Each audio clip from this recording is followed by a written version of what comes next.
Hi and welcome to Magic Numbers. This is episode number 113. And today we're going to be talking about the multicolor decks in MKM and specifically about 4 and 5 color decks. Before we go into that, I would like to thank my sponsor, mtgazone.com, for giving me the opportunity to write for them and being good guys all together and keeping up with my shenanigans. So thanks for that. Also, I would like to thank my patrons. I have one new patron this week, Henrietta or Henrietta, depending on which pronunciation they choose. Hard to guess it from the writing. Hopefully one of them is the right one. So thanks very much to Henrietta, I think. Patron is there, available. I had couple of people joining, couple of people quitting. That's all fine. But if you like what I'm doing, it would be nice to get some support to keep me motivated to churn out those seminars if you find them useful. Okay, with that out of the way, we can move to the preamble. And today's preamble is linked to the topic of the episode, roughly. And it's limited decks are a battle of power against consistency. And this is something that you will see while playing limited. You will have more consistent decks with less power because obviously consistency means cutting colors, and the fewer colors you play, the more consistent the deck will become. But of course, the fewer colors you play, the few very powerful cards you will see in the draft. Because of course, you see more powerful cards if you look at all 5 colors, and fewer if you only look at 2 of them, because obviously some of the powerful color cards will be in colors that you don't draft. And we all know that bad feeling when you pick the right lane and in pack 3 you open a bomb rare that is completely off color for you and you cannot play it and you have to pass it. Or if you're drafting in paper, you just pick it for the money or something. On the other hand, when you are playing 5 color decks, the power is usually there because you will see a lot of powerful cards. But you also need fixing, because if you don't get enough fixing, you will not be able to cast your spells. So and even if you get enough fixing, you will sometimes struggle with casting all your spells because you need so many colors and you need to provide them quickly and you need to plan your deck around it. And also you probably don't have this initial speed because you have to spend some turns at the beginning to make sure that you get all your basic lands on board in the right order. So this struggle of power and consistency is something that we know. And usually in the recent years, consistency was winning that battle. Most frequently, 2-color decks are the ones that win more. The power cannot fully compensate for the consistency because it's not every draft that you can get enough of that consistency. And this is going to be the topic for today, how to build 5-color decks, specifically in MKM. But I think that most of the conclusions that I'm trying to present here will be roughly general and will be applicable not only to MKM, but to any other format that we're going to draft. And we are soon approaching the spoilers for the new set. It will be interesting to look at those spoilers. And if you have this episode still in your mind, hopefully this will help you to at least conceptualize if the new format is going to allow for multicolor decks or it's going to be strictly 2-colored. So that's going to be the interesting one. MKM allows for quite a lot of multicolor strategies. There are problems with it because data from this format is not particularly reliable in terms of multicolor decks, and I will maybe briefly tap into why. But I've been playing multicolor decks and they were fine. And I had some success with them if they were built right, because there is quite a lot of power. And this format is somewhat specific, and you'll see that later, in that some of that power is quite largely not used optimally. And I'm going to keep it obscure for now, and then we're going to talk about it. And hopefully when you see that in the context of data, you will get what I meant. Okay. Before we go to the main topic, my new patron, Henrietta, came up with a good question.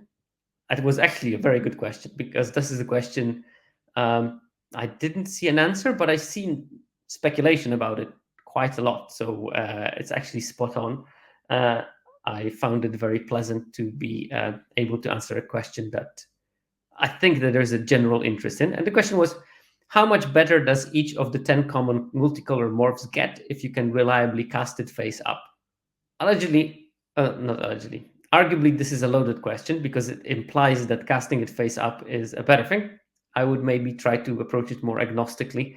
And do we actually know if casting it face up reliably is any benefit at all? First of all, I looked at the data from 17 lens because every single time I look at the data from 17 lens, be nice to them. They are the driving force behind any data in limited. And I first looked at what percentage of the time are those multicolor commons played in decks that are having both of their colors as main colors in the deck. And the winner of that is Rakish Scoundrel, a card that is not played very frequently and it's not very good, but it's 60% of the time it's played in a deck that is main green and black, at least. It might be a 3-color deck, it might be a 4-color deck that has 4 main colors, but green and black will be among those main colors 60% of the time. And the lowest one, Sanguine Savior, is played in white-black decks only 41% of the time. So this is the range of the values that we have, and there are some in between. So, for example, Dog Walker and Crowd Control Warden are played around 54% of the time in the decks of their colors, respectively. Then Shady Informant, 49% of the time. That's the Rakdos one, the 4/2 that when it dies deals 2 damage to any target. Gadget Technician, 48.7, roughly the same as Shady Informant. That's the Is It one that makes a 1/1 top-ter when it ETBs. Same Fairy Snoops, around 48%. It played in the decks that are mainly blue-black. And then we have Undercover Crocodile, 44%, Riftburst Hellion, 44%, and Granite Witness, 43.1%.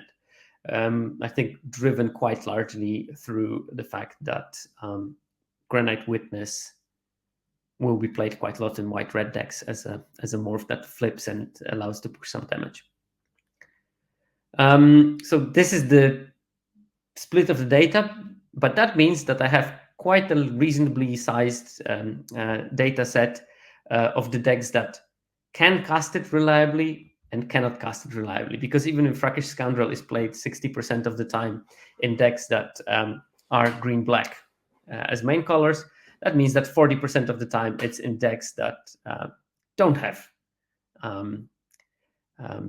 black and green as the main colors. Maybe they will have like a splash of black and they're mainly green. Maybe they have a splash of green and they're mainly black. I counted those decks as the ones that cannot reliably cast it. It has to be reliable, so it has to be like somewhat heavy on both colors. I do agree, Squealer. Now, because of how data is tabulated in 17 lens, unfortunately, I couldn't look at it from the perspective of game and hand win rate, because that would require an additional couple of hours of work, and I didn't have that time. So I looked at the games played win rate, and that shows you how many percent of the games do decks containing given card win if it's in them, which means that it's not super highly loaded on the power of the card itself. There is quite a lot of signal from just the general power of the decks, but I still thought it would be nice to compare those things. And the first things that I saw was that there are 2 cards that definitely improve in when they are played in the decks that can cast those spells. And these are Crowd Control Warden, the Selesnya 4/4, that when it flips or ETBs, you get as many +1/+1 counters on it as you have other creatures. And Dog Walker, the Boros one, the free one, when it flips up, you make 2 1/1 dog tokens. And in case of Control Warden, the decks that can cast it have a 54.6% win rate. The decks that can't cast it have 53.9% win rate. So roughly 0.7 percentage points difference. And then Dog Walker has 56.4%. win rate.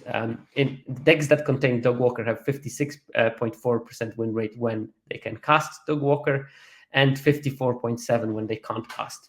Now, there are caveats about this data. For example, Dog Walker is played in Boros decks, and Boros decks have a high win rate. So part of that difference will be because just Boros decks are better. And the decks that are not Boros, that contain Dog Walker, will have a slightly lower win rate. So, for example, Selesnya decks that contain Dog Walker will have a naturally lower win rate. I couldn't normalize for that, unfortunately. The other thing that I noticed is that all the other morphs are actually having higher win rate in the decks that can't reliably cast them, which can mean several things. Part of it will be maybe this situation where other decks have higher win rates. For example, in Fairy Snoop, it's played in Dimir decks. Dimir decks have a low win rate, and non-Dimir decks have higher win rate than Dimir, which means that Fairy Snoop's win rate in Dimir decks of 51.1 can be caused by being in a bad color pair. And then Fairy Snoop played in Simic decks, which have higher win rate, will also have higher win rate. It was really hard to normalize for that. So again, keep that caveat in mind. But decks that can't reliably cast Fairy Snoop on face value have 52.3% win rate. One card that surprised me by quite a lot was Gadget Technician. This is a 3/2, and when it ETBs or gets flipped up, you get a 1/1 Thopter. I thought that this card will have a higher win rate when you can reliably cast it, because you sometimes want to cast it. You just want to have a 4-mana 3/2 that makes a 1/1. But it turns out that it only has 53.4% win rate when you can cast it, and 54.2% when you only play it as a disguised creature, and maybe occasionally you can cast it, but not reliably. So that was a bit of a surprise.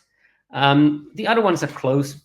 The numbers between the decks that can cast it and can't cast it. So Granite Witness has 54.1% win rate, the decks that contain it when you can cast it, and 54.6% when you can't. Riftburst Hellion, 52.4% when you can cast it, and 53.3% when you can't. Undercover Crocodile, that's the other one that is acceptable as a win rate for games and play win rate.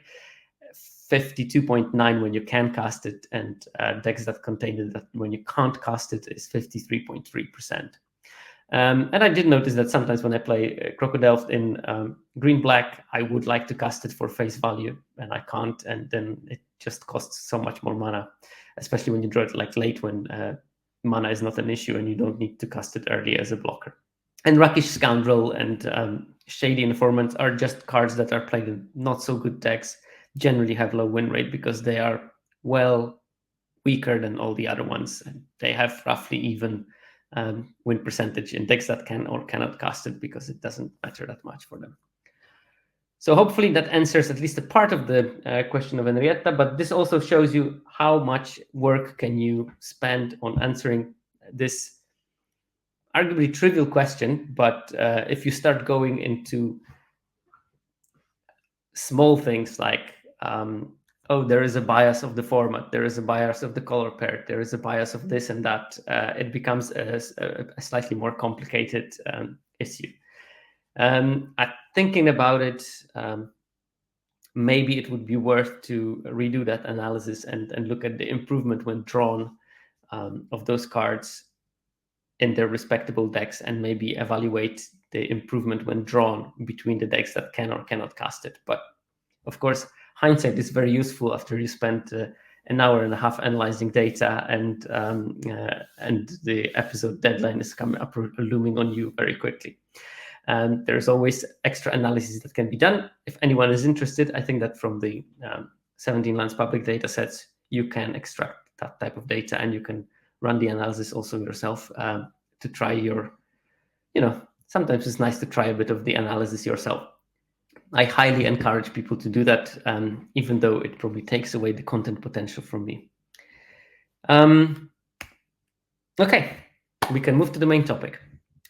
So first, I wanted to go maybe through different strategies in draft in terms of number of colors that you're playing and their advantages and disadvantages. So first strategy, and I use the word strategy here loosely, is monocolor decks.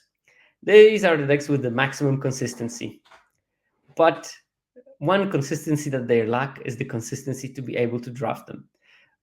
In few formats, you could draft monocolor decks roughly 10% of the time. In some iterations of bot drafts, you could basically force monocolor decks, like Thrones of Eldraine bot draft. You could almost always draft mono red. If mono red was not available, you can go to mono white or mono blue. So you could have almost always been a mono deck. But in reality, when you draft with humans, it rarely happens that you can draft a monocolor deck. So that's the problem of that strategy. It's not a strategy you can apply. It's a strategy that you sometimes are lucky enough to be in the right lane for. And you should be attent. If the format allows monocolor decks, usually they have the highest win rate because of the high consistency that they have. Also, it limits the need for lands that you put in your deck. You can almost always play 16 lands in a monocolor deck. Most of the time, you probably can get away with 15 if you're playing aggressive strategies, because we use 17 lands not because we need that many lands. We use 17 lands because we need to draw at least one of each type. And for that, you need more lands because in the end, you're only playing 8 of one, 9 of the other. While in the monocolor decks, you have all of the lands from the same color. So you will always draw your color sources. And when you only look at how many lands you want to be drawing in the game, the 15, 16 land situation is probably better than 17 lands. It's just impossible to play reliably two-color decks using that few. Two-color decks have still high consistency, and that's why they're a dominant way of playing limited. You will always be able to draft some sort of a two-color deck. You also have access to a broader card pool in a draft. So you see if the good cards in the format are spread evenly across colors, you will see twice as many good cards when you're drafting two-color decks than when you're drafting one-color deck. And this is the first example of what I'm going to be talking about in this seminar. You always have to balance consistency and power. And for example, higher consistency of being able to draft two-color decks plus higher power of the cards that you're going to be seeing means that two-color is sort of optimum of what you want to be drafting in any format nowadays. Usually, two-color decks also have synergies that are built in the set. Across two colors, there will be particular cards that do particularly well in this particular color pair. And because of that, you get this additional boost in power because you not only have the raw power of the cards, but also interactions between them. And they are usually designed in such a way that some cards will be specifically really good in the color pair. And few people will want them outside of that color pair, which means that if you pick an open lane with two colors, you're going to have an additional access to late going powerful cards because no one else finds them powerful because they're not powerful in the decks that are not your deck. So if you're the only person that drafts it, you're going to be beneficial. Like Gear Drake and Satchel, which are obviously multicolor cards, so it goes without saying. But I'm talking more about monocolored cards that are particularly powerful in particular two-color combinations. Like, for example, I think that the best example from this set is Person of Interest, which is pretty much exclusive for white-red. Maybe if you build like some kind of an aggressive Rakdos deck, it will be good, but it won't be that great in other color combinations that are less aggressive. But of course, the drawback of that is that the two-color decks needs more lands because you need to get both color sources on board somehow, and for that you need at least 8 of each land, basic land type in your deck, and because of that you have to draw 1 of 8 and then another one of the other 8 rather than just drawing anything like in a monocolor deck. So Squealer in the chat says that the Person of Interest doesn't do well in blue-red where you want to grind more. Yeah, and actually most of the blue-red decks want to be grindy. There is a flavor of decks in this format that want to be more aggressive, and they're probably Person of Interest you can play it quite happily. But most of the time, you probably want to play the grindier version because you want to use the cards like Satchel, for example, which is not the fastest. And then playing a 4-mana 2/2 blocker is not good enough if you want to survive till the late game. So Person of Interest becomes less of a priority. And I think that those aggressive decks were not that available after the first week because people started overdrafting red. I think red is the color that the general population of Arena has overcorrected. They didn't only correct, like it was open in the first week, but I think it became overdrafted to the point that I don't remember last time I was able to draft anything red because I was always cut off and I never saw the cards. Then we have the color and splash situation. And consistency of those type of decks will very much depend on the build. Sometimes you draft a deck and you are prepared for splashing. You don't necessarily want to splash, but you're drafting in such a way that naturally your deck will be good in splashing because you have, like, I don't know, I have an escape tunnel and I have 2 nervous gardeners because I wanted them anyway. And then I have something that is on my plan but is in the wrong color but is very powerful, and I say, you know what, I have those 2 gardeners, I have the escape tunnel, I can put 1 basic and I can get by with that 1 basic and be able to play a very powerful card.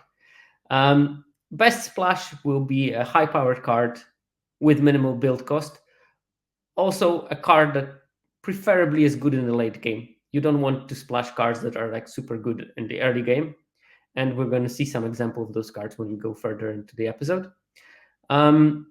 And anyway, because splash is not good early, preferably you will splash in decks that plan for longer games. Now, of course, it does need some fixing. And the 3-color fixing is very different from 5-color fixing. If you fix for the 3rd color, you want to be doing that with dual lands, for example. Like the surveil lands in this set, of course, they are rare, so you won't be having free access to them. But they are the best way of splashing the 3rd color, especially when you have something like Nervous Gardener that can find them if they have the right type. Well, they always have the right type. It can find the land of a basic type, so it will find your surveil lands. In 5-color decks, you will want to have cards that can splash for 5 colors, obviously. So it's a completely different version of splashing. So in formats that have dual lands on common, like for example, Dominaria United that had those dual tap lands with types, you could draft the 3 colors deck based on those duals, because you can have, I don't know, I have 2 duals here in 1 color pair, 1 dual in the other color pair. All of a sudden, I basically my splashes are sort of for free. And it's, yeah, again, different situation you will get in 5-color decks. You have 3-color decks, and these start to have low consistency because if in 2-color decks we already have problems with being color screwed when you have 9 and 8 split, just looking at the default situation. In 3-color deck, you will have a splash that will be a split of lands that will be looking more like 6-6-5.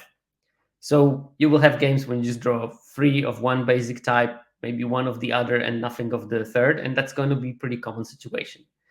So in order to play 3-color decks, you probably want a format that enhances it. For example, I know that most of the Magic world was not agreeing with my take, but in my opinion, Streets of New Capenna was a good 3-color set in the way that you could easily draft 3-color decks because you had synergistic wedges or shards, I never know which one is which, that had overlapping synergies. You had plenty of multicolor cards, and you had really, really good fixing in that set, and the kind of fixing that you want. So you had a lot of dual lands or / triumphs in those sacrifice lands that are now taking standard by storm thanks to Aftermath Analyst. The problem with the 3-color, you need consistent early plays. The thing that I told about multicolor decks, well, they are not good early in the game because you need to focus on your fixing, and because you focus on your fixing, sometimes you will not have good defensive plays. So 3-color decks need to be absolutely sure that they can deal with the early threats and survive till the later game. And it does need significant fixing. So in my Streets of New Capenna decks, I wanted my mana base to be more like 9-9-9. And I could achieve that because, a triumph land will count as one land of each type. Because if I open my hand and I have this triple land that I sacrifice and can bring a basic land on the battlefield, if I have, if let's say I'm playing Grixis, if I have a blue and black land in my hand and this triumph, I can fetch a mountain, and then I have all my 3 colors unlocked. But if I draw a mountain and a swamp, I fetch for an island, and I still have my 3 colors. So that's why those lands were so good and allowed you to play those decks relatively consistently. Also, hello to Rob Loblaw and Matt Moses in the chat. So 3 color fixing wants dual lands, but it wants more of it than the 2 colors plus splash deck, because you really want to make sure that at every stage of the game you'll have access to your 3 colors. So you want to be consistent as possible in getting land A, land B, land C on the first 3 turns. And last and not least, because that's going to be the topic of the rest of today's seminar, we have decks of many colors. And there, again, consistency will depend on the build. And we're going to try to take a look at the difference that consistency in your mana base brings to the deck. But you can have 5 color decks that have absolutely no problem casting whatever they want.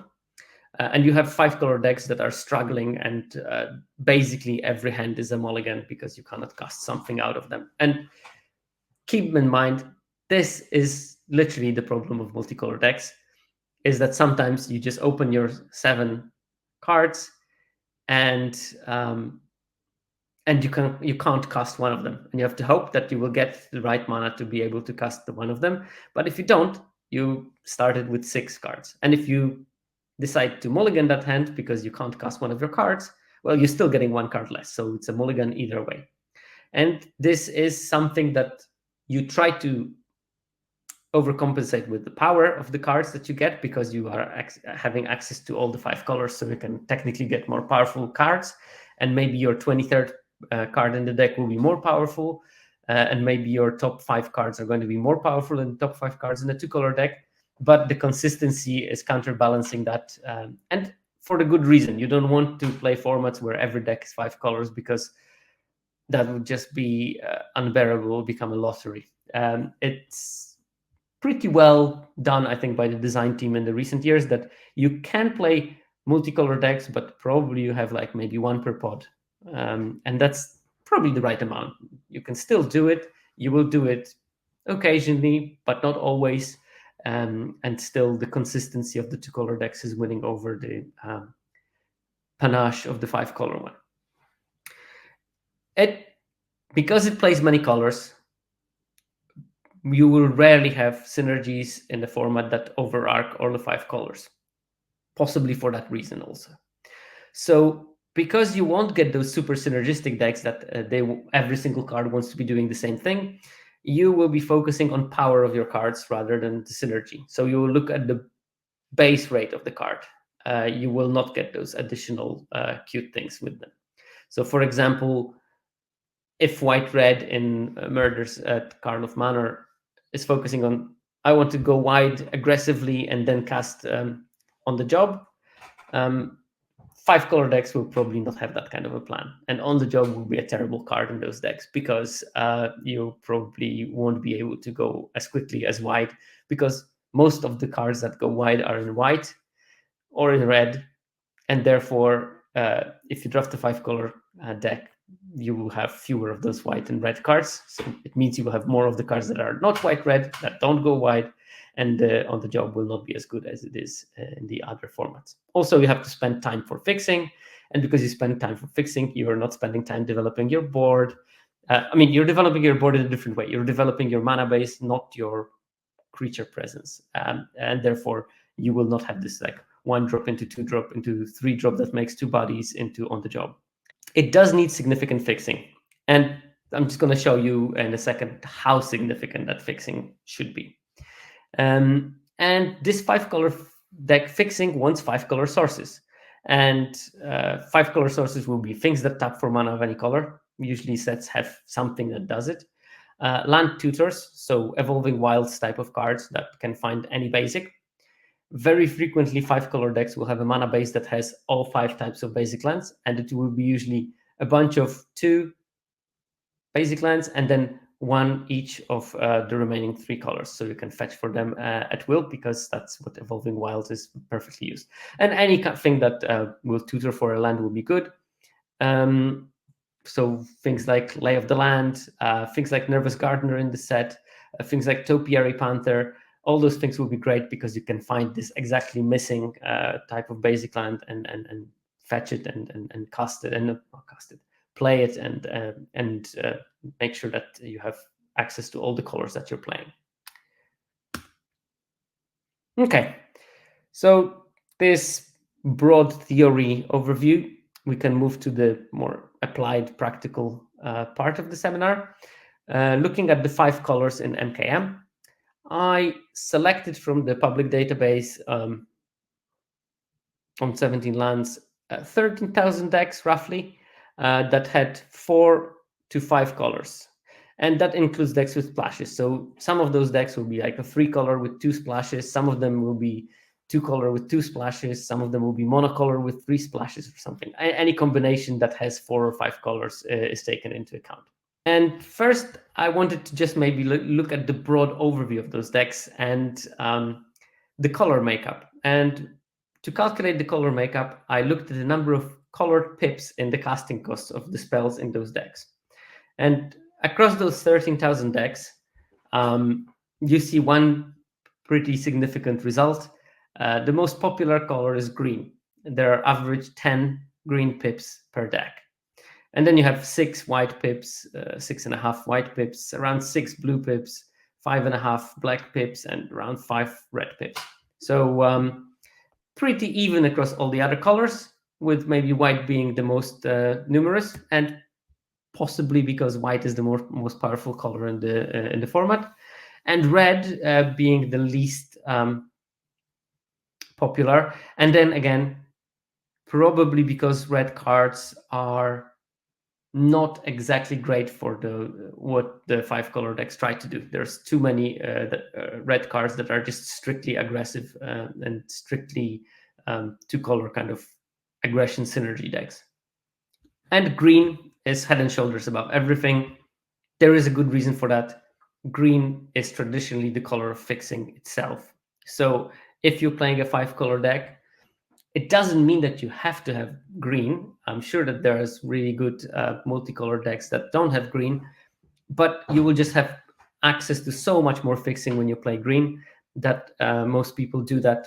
And hopefully, with the data, I can convince you that there is a method in this madness. Okay, then I decided, okay, since we know that there are different number of pips of each color in those decks, I wanted to look at what are the win rates of those decks depending on how many pips of each color do you have. And I looked through those 13,000 decks, and I looked how many pips of white are there in the deck, and what is the win rate of the decks that have a particular number of the white pips in the deck. And what you can see here is that in white, between 0 and 3 pips of white in the deck, you have a win rate of around 51.5%, up to 4, which is slightly lower, but you can attribute it to variance probably. And then it starts increasing. 5, 6, 7, 8 pips of white, you get around 52, 53, 54% win rates. 54% win rate for a multicolor deck is not a terrible thing. This is better than some of the actual 2-color archetypes. Then we have this dip. Again, I would attribute it to variance. Drops down to around 51, 53% win rate when you have 9, 10 pips. Then you go to 11 pips, you get 54%. And then you see a dip again. But I think that this dip actually is real. And this shows you the problem that we have with the multicolor data in this format.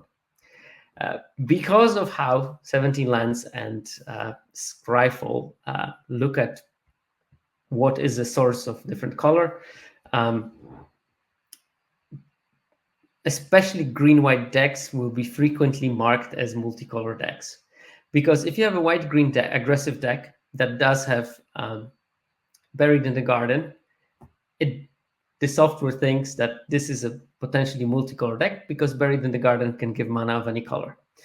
And then because of how the decks are categorized on 17 lands, if you have a Selesnya deck with a Buried in the Garden and with, say, 2 Dog Walkers and a Granite Witness, the Boros and Azorius hybrid flip cards, the commons that we talked about in the listener's question or patron question, it will think that it's a 4-color deck because it has the source of mana to cast the Dog Walker, it has the source of mana to cast the Granite Witness, and because it has both several cards of different colors and a means of casting those, then you are basically a 4-color deck. You just need a black and then you are a 5-color deck. And this makes me think that a lot of decks that have a high number of white pips are actually not multicolor decks, but probably they are just Selesnya decks with Buried in the Garden and with Dog Walkers and specifically Granite Gargoyles.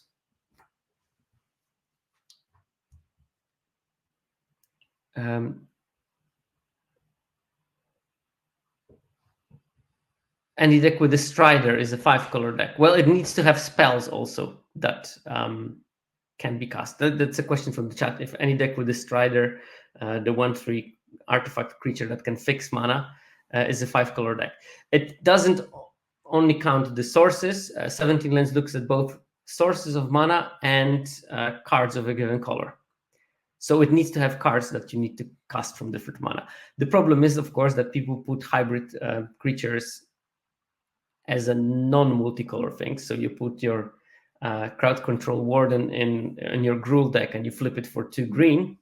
But of course, 17 Lands doesn't know that. It still counts it as a Gruul card. So if you have Gravestone Strider and Crowd Control Warden in your Gruul deck, it will count it as a Gruul splashing white.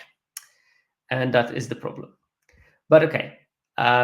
Because of the fact that those decks with lots of white pips will probably be Selesnya decks, they are not specifically 5-color decks, and their win rate is going to be high.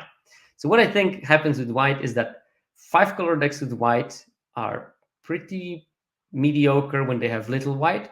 Then they become quite decent when they have like between 6 and maybe 11 white pips.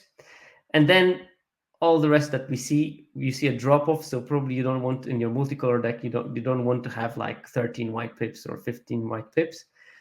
But Selesnya decks are pretty good, and because there will be a large chunk of Selesnya deck in those decks with the like 20, 18, 19 white pips, we are going to measure Selesnya rather than measuring 5-color decks that we want. And yeah, probably I could have manually figured out a way of how to eliminate those decks, but again, that would have cost me a lot of time that I didn't have.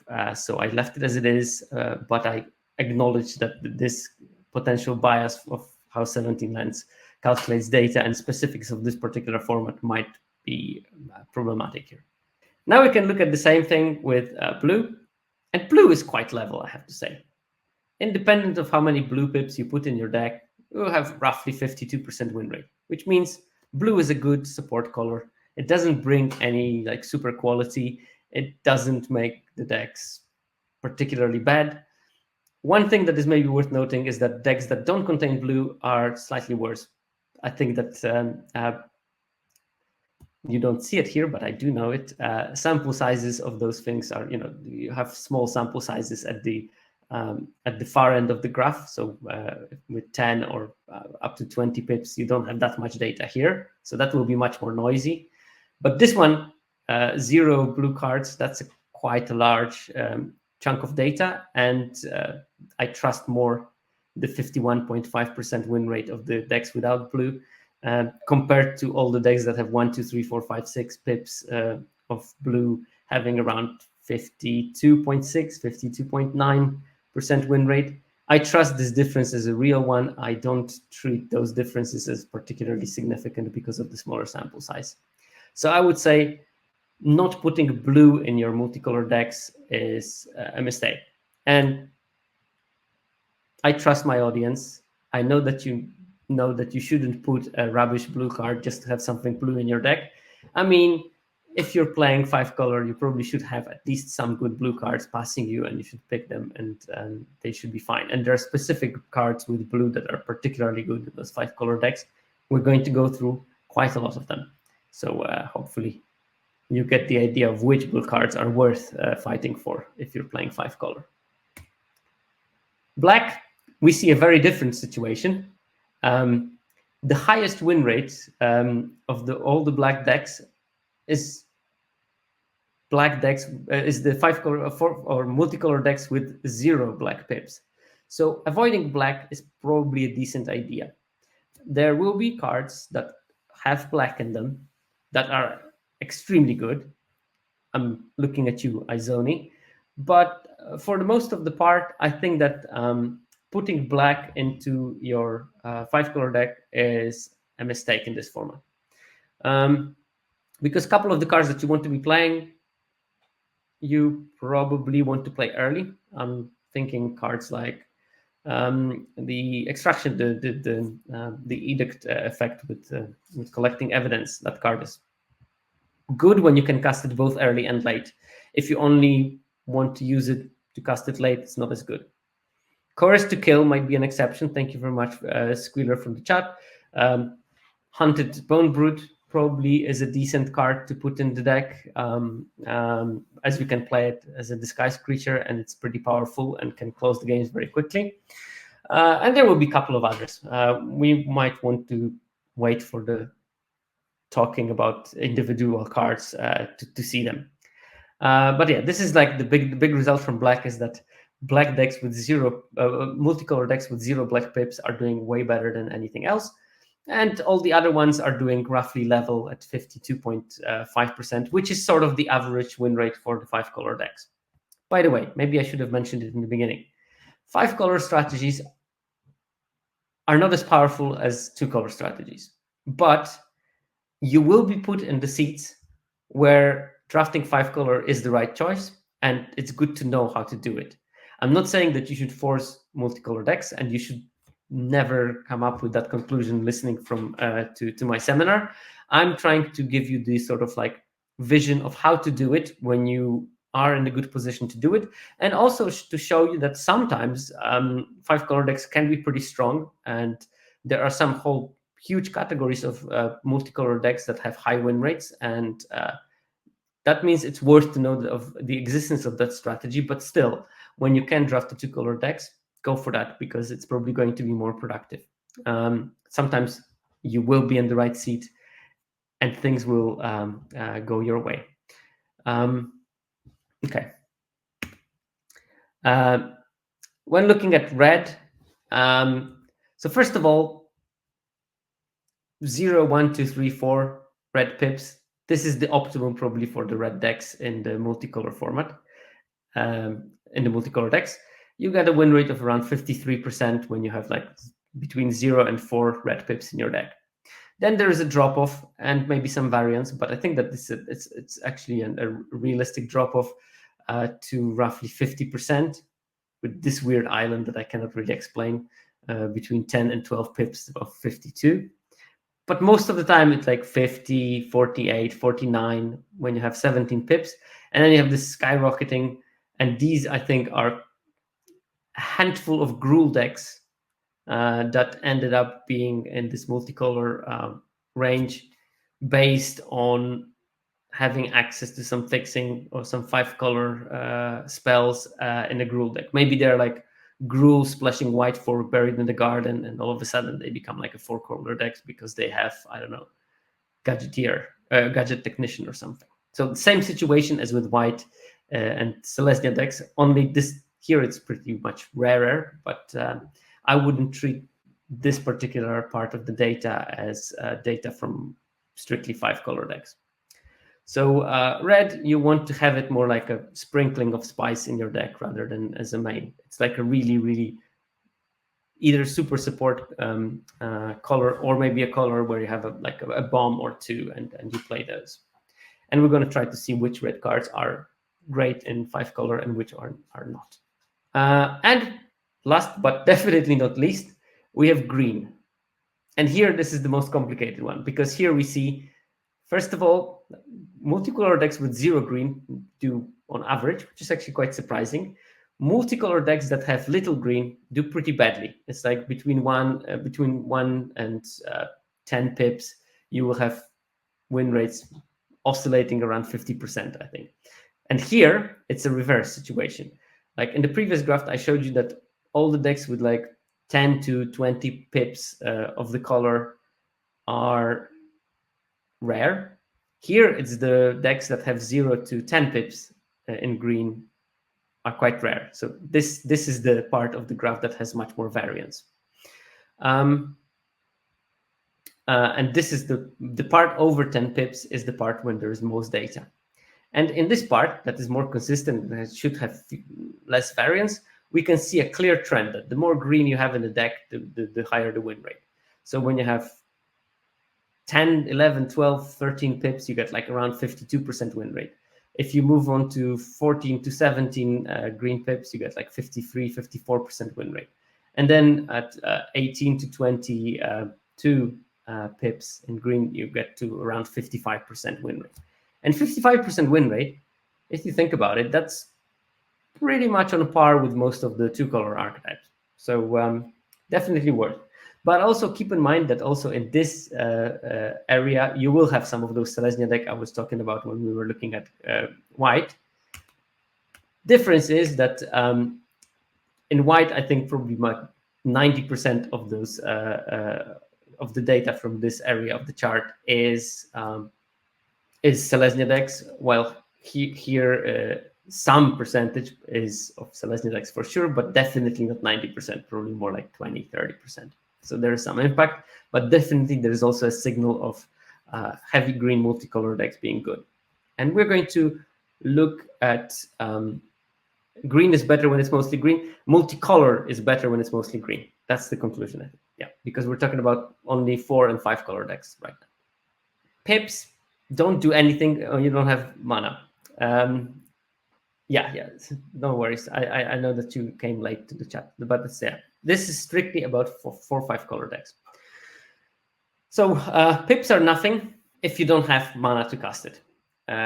You need, and lands are not enough for fixing in a 5-color deck. You need other ways of fixing, and you need selection for that fixing. You need to be able to bring a land you need to the battlefield or to your hand at a whim. Otherwise, every hand will be a mulligan. You can just play like, I don't know, 5 forests, 4 islands, 3 swamps, 3 mountains, and 3 plains, and pretend that this is a deck. You will be just mulliganing every hand. You will have every hand where 2 cards are uncastable, or 3 cards are uncastable, or you'll be flooded and then you won't have anything to cast. So building a mana base for a 5-color deck requires a lot, and probably, if I would hazard a guess, most people would underestimate just how much extra fixing you need in those 5-color decks for them to hum. Good night, Mad Moses, and thanks for the raid. So I listened to the recent episode from Sam Black, and he was talking about his strategy of building not multicolor decks, but I think it was banned decks in this format. And he had this brilliant idea that instantly I said, well, I can actually do data on that, because why wouldn't I? It would be mad not to listen to what Sam Black has to say. But what he was doing is he was counting his mana bases like this, giving it basically a score. The basic land was 1 source because it only gives 1 color. Dual land was 2 points because it gives 2 colors. And then things like Evolving Wilds were as many points as colors that you're playing. So if you had 5 basics in your deck and you have Escape Tunnel, that would count as 5 points because it can bring any color that you want when you need it. And then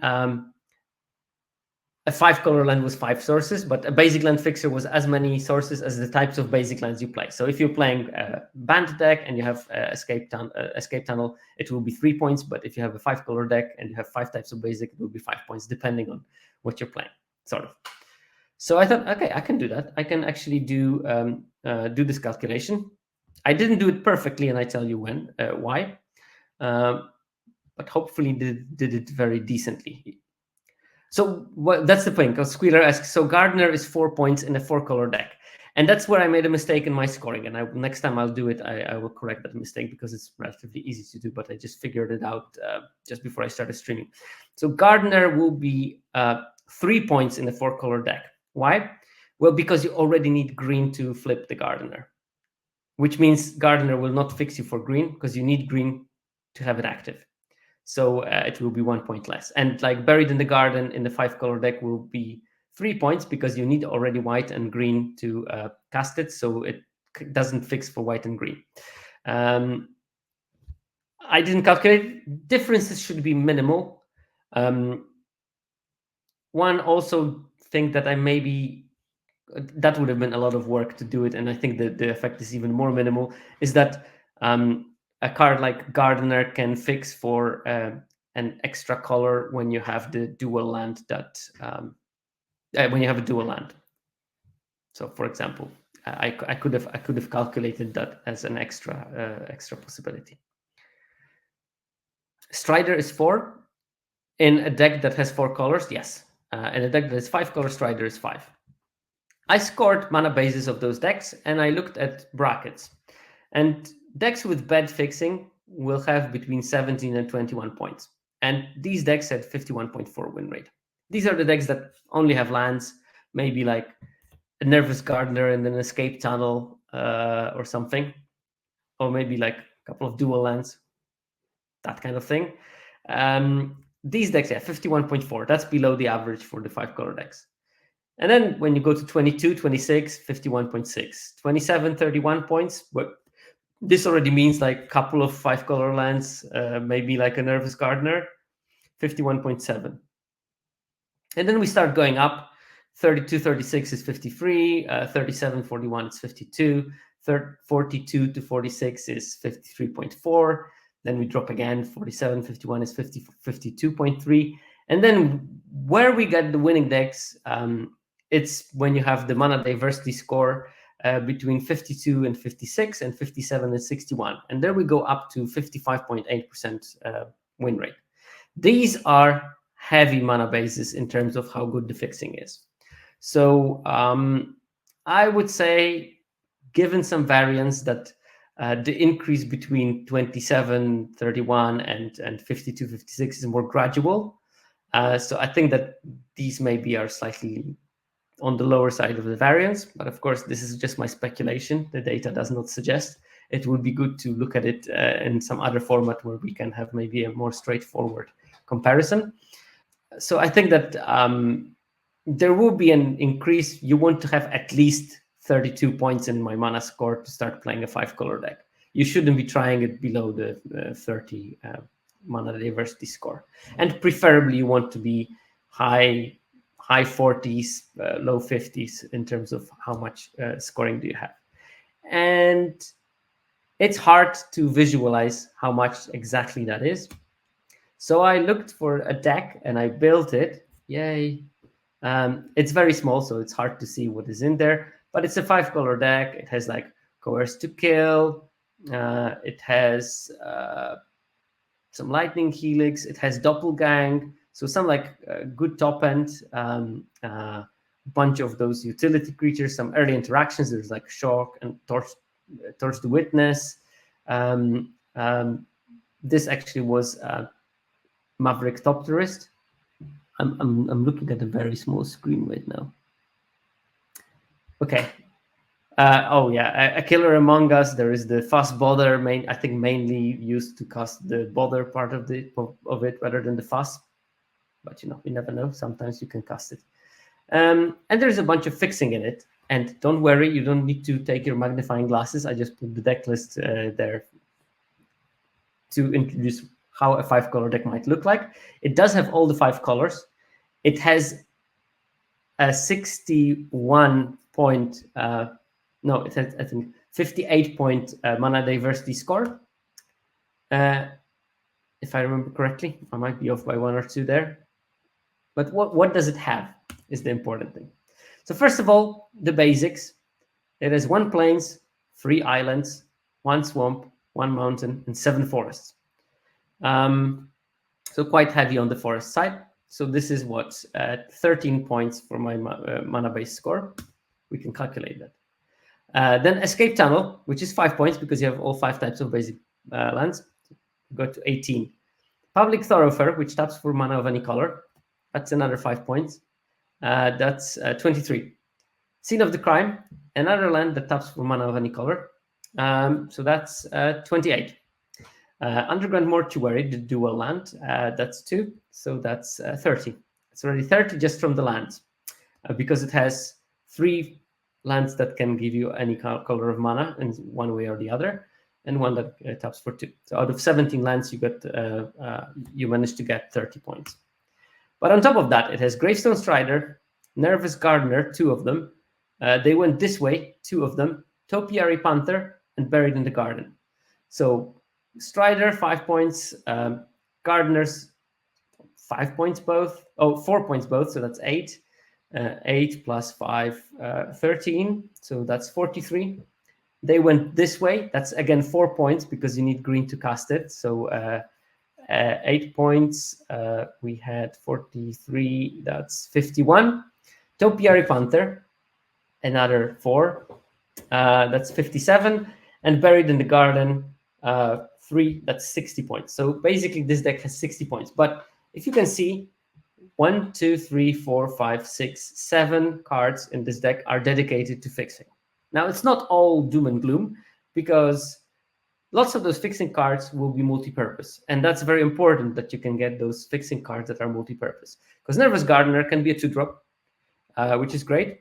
It can be just a later drop that also draws your land, but leaves a body behind, and that body is very important. The 2/2 will trade with something, and that's very good.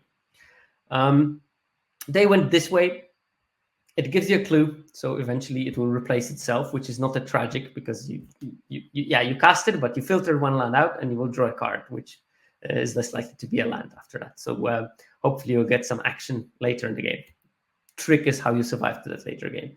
But again, as I showed you, this deck has like a shock, Thirst to Witness, and a couple of things that allow you to survive through the later game. And Topiary Panther is a top hand that can be a kill. Of course. They went this way, also ramps, which is a benefit on its own. Topiary Panther can end the game if you draw it late, because you can just cast this as a 6/5 Trampler, which is quite a good body. And Buried in the Garden is a removal. So it not only fixes your mana, but also gets rid of the biggest threat that the opponent has access to, which is a great thing to do. And Gravestone Strider is good because it is 5-color fixing on a stick, which means even if you don't draw your green, you can cast the Gravestone Strider. 1/3, it will block. If you need to block with it and you can't afford being blown out by a trick, you'll be quite happy to block the 2/2s with the Gravestone Strider to preserve your life total and allow you to reach that late game, because you know that if you cast They Went This Way and a Nervous Gardener, and you have lands in your deck, you eventually will be able to cast that Doppelgang for 2 and win the game. So yeah, I told you about the basic fixers, and this is the collection that you have in the set. 1 is missing. That's Analyze the Pollen.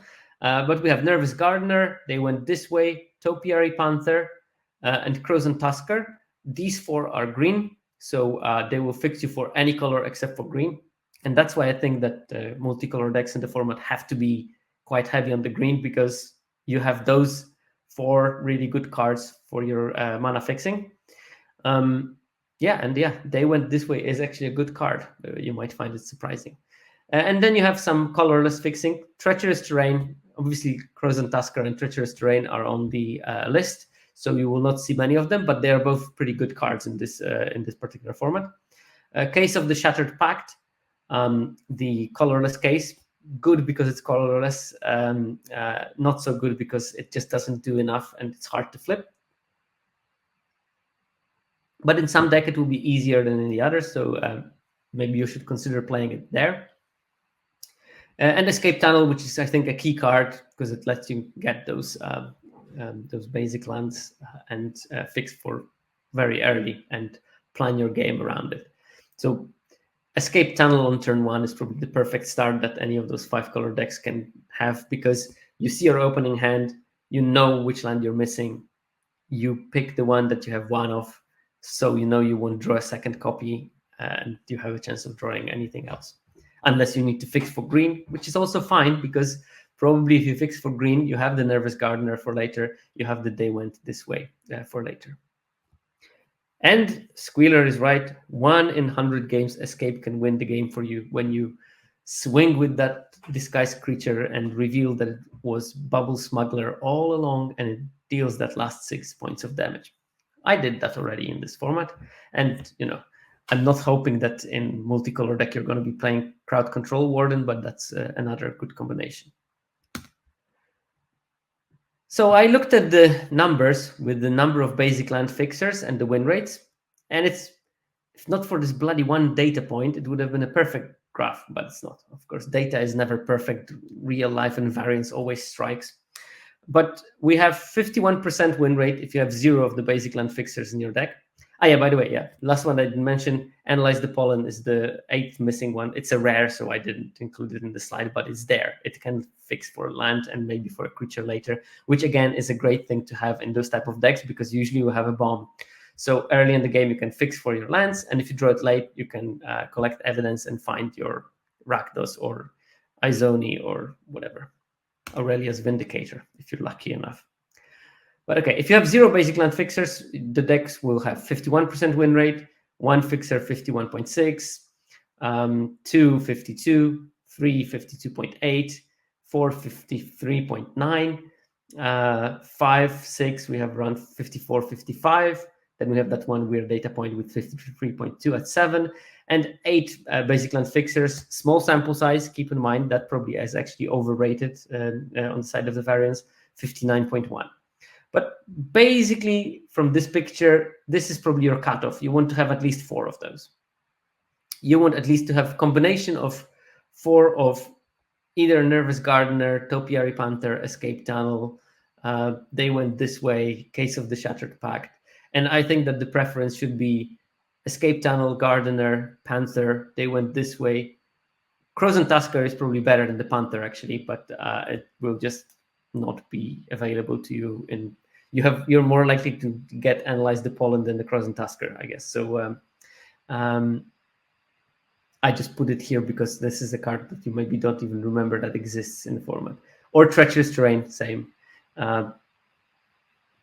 These will be probably like roughly similar priority: Panther, Terrain, and Crows and Tusker. And Case of the Shattered Pact is the least valuable of those, but if you don't have any, probably it's worth to include one in order to get some better fixing. But yeah, the data sort of suggests that you want to have at least 4 of them in order for your 5-color deck to have a mana base that supports it. And this will be sort of linked to this mana diversity score that I showed you earlier,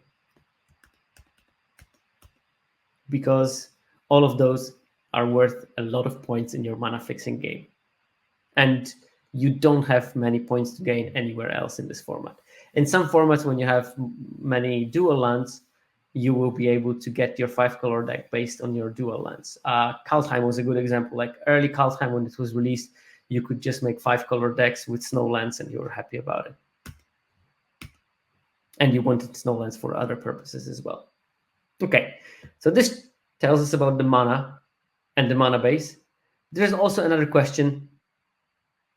Is it better to have even distribution of colors in your 5-color deck, or is it better to have a lopsided color distribution when 1 or 2 colors are dominant and the other ones are super thin supporting colors that you want to have only rarely, and you have some power in there, but you don't necessarily need the planes on turn 1 every game.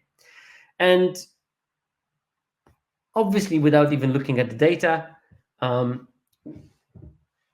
my gut, and I'm pretty sure most of your guts will tell you, probably it's better to have a lopsided distribution. But gut is useful. Why wouldn't you check the data if you can? Even if only to confirm your gut feelings. So I decided to test it, and to test it, I looked at the standard deviation of color sources in a deck. So standard deviation is the measure of dispersion. The higher the standard deviation, the bigger the dispersion between data. And standard deviation is not really designed to be looking at those this type of data with 5 different points, really. But it's still a measure of dispersion, so why wouldn't you use it? So if sources are evenly distributed, the standard deviation will be low. So if they will be all equal, it will be 0, because they will be all at the same level. If the sources are distributed unevenly, the standard deviation will be high. So I looked at the win rates of decks based on where their standard deviation is, like in the bottom quarter of the 5-color decks, in the one of the middle quarters, or in the top quarters of the 5-color decks, and looked at the win rate, obviously. And the decks that are most evenly distributed have 51% win rate, and the decks that are most lopsided have 54% win rate. So this data really clearly shows that you want the distribution to be as lopsided as possible. And it continues along the trend. So the decks that are most even have 51% win rate. The ones that are quite even, but not most even, are 51.3. The ones that are quite lopsided have 52.6, and then the most lopsided 54.1. So this all represents a quarter of those 13,000 decks that I was analyzing. So do the maths, there is like 3,250 decks in each of those bars. And you have this good trend. So this is a solid sample size. I would trust this data. It clearly shows that you want to have lopsided distribution of your mana base in those decks, which I hope means also that you have a lopsided distribution of the colors in your deck. Probably with green dominant, and the other one support color, and 3 other colors will be sort of tertiary. How important is power? Okay, I think we're done with the mana bases, and now let's focus on what everyone wants to be hearing about, because mana bases is just accounting. It's boring. It's important, boring, but important, still boring. So how important is power? Because that's why we draft 5-color decks, not because we like to build mana bases. Okay, I actually do like to build mana bases, and I find it one of my favorite riddles in Magic in drafting is building a good mana base, and I do like it. I can't say I don't, but most people don't. So let's focus on the power. Since colors are not obstacle in your 5-color drafting, as we showed, you just pick whatever. Card power must be key. So I looked at the number of cards in a deck that have win rate in the top 20% of all cards in the set. Why did I pick 20%? It was just manageable as a number. And it was large number enough that I will have some diversity of how many cards of that power will be in the deck. If I took like top 50%, I would have like almost all decks will have all the cards that are in the top 50% of the format. If I took 10%, I would have too many decks that have 0. So 20% was like optimal between getting some data that is analyzable, but not overflowing myself with data that's meaningless. And probably there's an optimal number that I could calculate out of something, probably like 13.5%, because that's a magic number in any distribution. I picked 20%, and let's deal with it and move on with our lives. Then I linked the number of cards that fulfill this criterion, that are in the top 20% win rate of all the cards in the set, in the decks, and I linked with the deck's win rate. And obviously there is going to be a link. If you put more powerful cards in the deck, it's going to win more. I was more interested in how strong is that link. Is it like a clear link, or is it like spurious and maybe shady, and maybe synergy is driving it or something? I don't know. But it is quite strong, actually. If you have 0 cards from the top 20% in the set in your 4 or 5-color deck, you have a win rate of 46.7. And that's the lowest number we've seen so far today. So that's a strong link if you have something like that. Then if you have like 1, 2, 3 of those top 20% cards, you go to roughly 49.5, 50% win rate. If you have 4 up till 7, 52.5% win rate. Then if you have like 8 till 12, you have 54, 55% win rate. And this to me was the cutoff. The sort of one, like 8 is the minimum of the cards that you want to have, powerful cards you want to have in your deck from the top 20% of the cards in the set.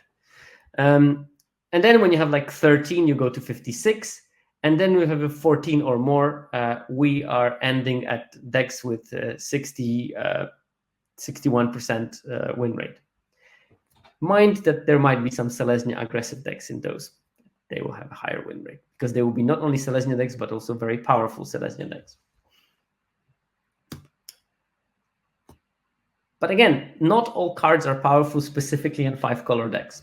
So I redid this graph, but then I looked at the top 20% win rate cards in the 5-color decks. I calculated the win rate of each card in 5-color decks, and I selected the top 20% of those and then made this graph again. And obviously, the link is going to be there. Again, strength of that link is the key. Of course, if I put so many really, really good cards for the 5-color decks in a 5-color deck, it's going to be a good 5-color deck. I was just interested about the strength of those interactions. And here we have an even stronger correlation. So up till 6 of those powerful cards for the 5-color decks, you have a win rate of around 48%. And then after 6, it starts increasing, and it's increasing all the way. So we start at 7, it's for 50%. At 8, it's 52. At 10, it's 53. Then, at 12, it's 56. At 13, 57.5. At 14, 59.5. And then 15, 16 of the powerful cards in a deck, we go up to 62.2. So there you go. Load up on powerful cards in your 5-color deck, and you're going to get to 62.2% win rate. Not so many of those decks, but you can get to 11 of the powerful cards for the 5-color decks in your deck. And that already brings your average win rate to 56.7. 56.7 is not far off from the top archetypes, which is decent. If you manage to get 15, 16, 62% win rate, that's higher than Boros right now. So if you get like an exceptional 5-color deck, it's competitive. It's very competitive. The problem is how often can you get it? And looking at the numbers, not so often. But again, it may be also that not many people got to 15, 16 of the top 20% of the 5-color cards in the set in their decks because they didn't know which are the top 20% of the 5-color cards in the set. And if you don't know them, you sometimes will probably pick something that is not good for your deck, put it in there, when you could have picked something that is really, really good in your deck, and you're losing that value. So how do we know which cards are in the top 20% of the 5-color cards of the 5-color decks in this format? Well, you're going to sit with me through the next 20 slides, I guess, which has a list of every single of those cards with some comparisons between how the cards do in general and in 5-color decks only. And I looked at 3 categories of those cards. There are the universal ones. So these are the cards that are in the top 20%, both when you look at the whole set and when you look only on the 5-color decks. And there are 30 cards like that. They're just universally good. It doesn't matter if they're in 5-color deck or in the 2-color deck, they're just good. There will be cards that are 5-color specific. They are in top 20% of 5-color decks, but not in top 20% of general decks. And then there will be non-5-color cards. These are in the top 20% of the general, but they're not in the top 20% of the 5-color decks. And Some of them are surprising, some of them are less surprising, but I think it's worth to know not only what is good in 5-color, but it's also good to know what is good elsewhere, but not necessarily good in 5-color. Okay, so let's look through the cards. And I will start with universal cards. And in the top row here, you have the which place in terms of games played win rate does the card have in the format. And in the bottom row, you see which place does the card have in the 5-color decks. So, for example, Aurelia's Vindicator is the best card in the format in terms of games played win rate. It's also the best card in 5-color decks. No brainer. Just put Aurelia's Vindicator in any deck, and it will be fine. Then we have Enlisted Worm. That's one of the cards from the list. It's the 4th best card in the set based on the games played win rate, and it's the 2nd best card in 5-color decks. Just 6 mana, 5/5 with Cascade. Great. Tolsimir, Midnight's Light, is the 14th best card in the set and 3rd best card in the 5-color decks. And Buried in the Garden is 31st best card in the set and 4th best card in the 5-color deck. So as you can see, all of them are sort of in Selesnya colors. I don't think that this is a signal of the actual Selesnya decks in the dataset. I think that this is a signal of green being good and these cards being very strong and very easy to cast in those decks. Therefore, and also Buried in the Garden is both removal and fixing, two things that you want to be doing when you're playing a 5-color deck. So it's great because of that, and that's why it gets this huge increase from being 31st to 4th. So if you're playing a 4/5 color deck, you want to slam as many Buried in the Garden as you can get your hands on. Then we have second group of the cards. Agrus Kos is the 2nd best card in the set in terms of games playing win rate, and 6th in 5 colors. So universally great card. Hide in plain sight. I think that this card is still underrated compared to how good it is. It's the 7th best card in the whole set and 9th best card in 5-color. It's green, it's good, it's powerful. There are some mini combos with it, like, I don't know, Bloomkin, for example, with the Hide in Plain Sight is a great combination because you can flip it up for 2 mana and get 2 forests on board, so you ramp yourself. One card that is slightly surprising to me that it was good in 5-color is Fast Bother. I think that in 5-color decks is played more for the Bother part of it than the Fast, but I guess that Fast will occasionally become relevant, so it's not a complete waste of card, the Fast on that. But Bother is making this weird impression of Imperial Oath. When you cast it late, you make 3 1/1s, which will make you almost guarantee your survival, and at the same time it surveils 2, so you get some selection of the cards from the top. And Cryptic Code, 9th best card in the whole set and 11th best card in 5-color. So all of those bangers, just put them in your deck. And here we have a couple of cards, or some cards that are way better in 5-color. And let's start with the Ill-Timed Explosion. It still made the top 20% of the best card in all of the format, but it was only 53rd. And 54 cards made the top 20. So barely scraped to be the top 20 card, but it's 12th best card in 5-color because of what it does, and it will fix your draw while removing the board and negating what happened in the early game largely. So a great card for those decks because they can basically reset the board, get some card draw, and from turn 5 onwards, if opponent is having an empty board, you're very much advantaged in those games. So Ill-Timed Explosion is a thing that that's worth building your mana to be able to cast early. Flourishing Bloomkin, 33rd best card overall and 13th best in 5-color. Again, it ramps and your deck is mana hungry, so you'll be quite happy to be flipping Flourishing Bloomkins.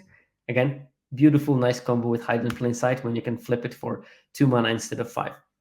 Then we have Novice Inspector, 3rd best card overall in the set. Think about it. third best card in the set in terms of games played win rate, is a common. And 14th best card in 5 colors. So not as good as in the more streamlined aggressive archetypes, but it's still a very, very good card and still a priority when you're drafting 5 color. And then we have Repulsive Mutation. According to Paul Cheon, this is my favorite card in the set. And damn, he's right. It is one of my favorite cards in the set, except when opponent casts it, then it's super frustrating. 47th best card overall and 15th best card in 5 color archetype. So this is something that you want to be prioritizing. This will let you survive till the late game. This will flip lots of combat. This will be, sometimes when you're playing a Boros deck and they attack into you and you have some mana open, they maybe think maybe you'll be flipping a disguised creature and you counter the on the job and make your creature slightly bigger. Completely changes the dynamics of the game. Killer Among Us, that probably is my favorite card of the set because I get it so much. But it's 17th best card overall and 16th card in 5 color decks. Then we have Doppelgang, 23rd overall, 17th in 5 color. This is like a shoe-in for a really, really strong card in 5 color decks. It will basically win the games when you'll be able to cast it later. Then we have a card that I am not 100% sure how much of it is the Selesnya decks being numerous in the 5 color department, or how much of it is just being a good card in the 5 color deck.